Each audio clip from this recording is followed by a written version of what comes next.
Jumping right in at day 4, we've left Haslington House and we are on our way to Warwick Castle. This is a medieval castle developed from a wooden fort originally built by William the Conqueror during 1068, which, as we all know, is when the Domesday Book was done. The original wooden Motte and Bailey castle overlooking the River Avon was rebuilt in stone during the 12th century. During the Hundred-Year War, the facade opposite the town was retrofitted, resulting in one of the most recognizable examples of 14th century military architecture. It was used as a stronghold until the early 17th century when it was granted to Sir Greville by James I in 1604. Greville? Sir Greville, sorry.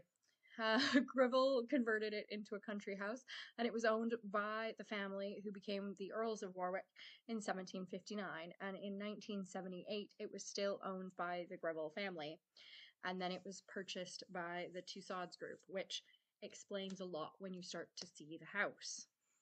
It was an Anglo-Saxon burgh that was established on the site in 914. The fortifications instigated by Athelfled, daughter of Alfred the Great. The burgh she established was one of the 10 defenses against the invading Danes. Its position allowed it to dominate the Fosse Way, as well as the river valley and the crossing over the River Avon. After the Norman conquest of England, William the Conqueror established a Motte and Bailey castle in 1068, as we said, and building a castle in a pre-existing settlement would require demolishing properties on the site. Around 4 of the houses were torn down to make way for the castle. And I'll just explain a Motte and Bailey is a castle which consists of a mound on which stands a keep, and the Bailey, which is the enclosed courtyard. William II appointed Henry de Beaumont, the son of a powerful Norman family, as constable of the castle. In 1088, Henry was made the first Earl of Warwick. He founded the Church of All Saints within the castle walls by 1119, there we go, which was then removed in 1128. Saying 1119 instead of 2026, but anyways. In 1153, Gunred de Warne was tricked into believing that her husband, Roger de Beaumont, the second Earl of Warwick, was dead, and so she actually surrendered control of the castle to the invading army of Henry of Anjou, later King Henry II of England. Roger then died upon hearing the news that his wife had handed over the castle. King Henry II later returned the castle to the Earls of Warwick. In 1154, the Motte and Bailey slowly was replaced by a stone keep castle. The castle stayed in the Beaumont family until 1242, when the 6th Earl of Warwick died and the lands passed to his sister, the 7th Countess of Warwick. Her husband soon died, and while she searched for a suitable new husband, the castle was transferred to King Henry III of England. The castle was returned to her when she married John de Police. I could spend ages bringing you from 1153 to present day. Go for it. Read up on it, because we could be here the rest of our lives. Honestly, there's truly a lot of it. Today, Warwick Castle is an amazing visitor site. They have a mostly working trebuchet, but it's waiting for some repairs, because finding someone to repair a medieval trebuchet in our modern world is rather difficult for some reason. There's jousting, archery, sword fighting. They have a display of falconry. Oh, it's King Henry VIII and 5 of his wives, because Catherine Aragon's out for repairs. So this explains why it's owned by the two. Like, this explains there were tons of these wax figurines throughout Warwick. And as soon as I read that it had been bought by the Tussauds, the wax figurines made a lot more sense. So there's the trebuchet that's usually in working order, sword fighting, archery, jousting, and a mini recreation of the battle to do with Athelfled, complete with horses and etc., along with a falconry display featuring over 60 birds just go spend the day. Seriously, go spend the day. The wax figurines were a little, but it makes more sense because of who looks after the property presently. All right, I'll see you at our next stop. And keep watching because there's a funny clip coming up. Or have we already done it? No, it's coming up. It's right there. It's in like 4 more pictures. It's hilarious.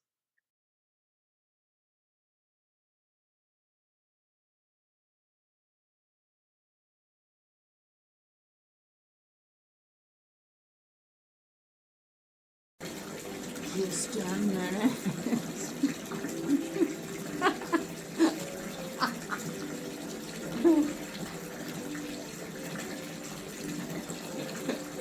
Are you videoing me?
I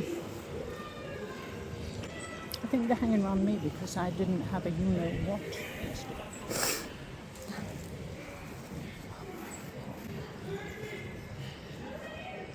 Hey, he's nibbling my leg.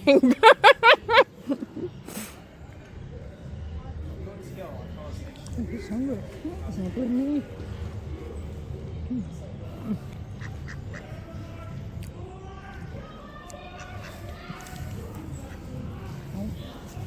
This is something you contest.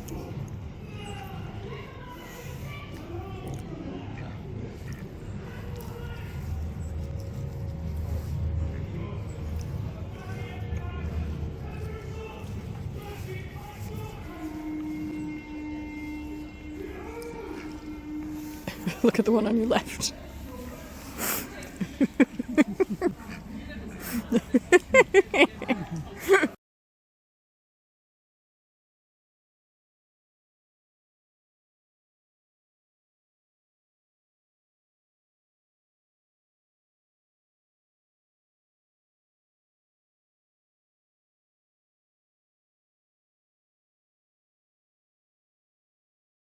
That's incredible!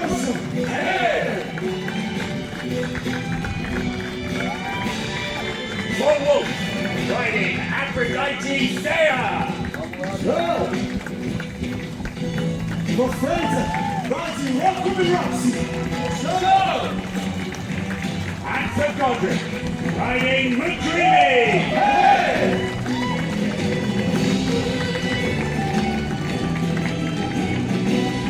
And to our Saxon warriors, Leofric, Hey! and King Edward of Wessex. Hey! And the Viking Raiders, Ingeman, sure! Gunnar, sure! And Ragnar, sure!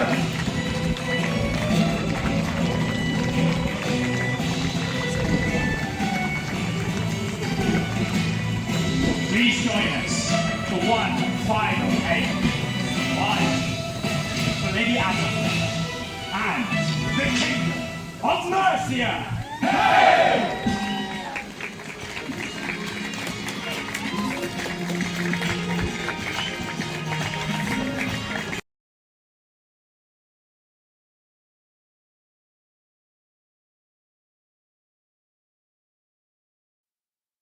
All right, we are headed off to Kedleston Hall now.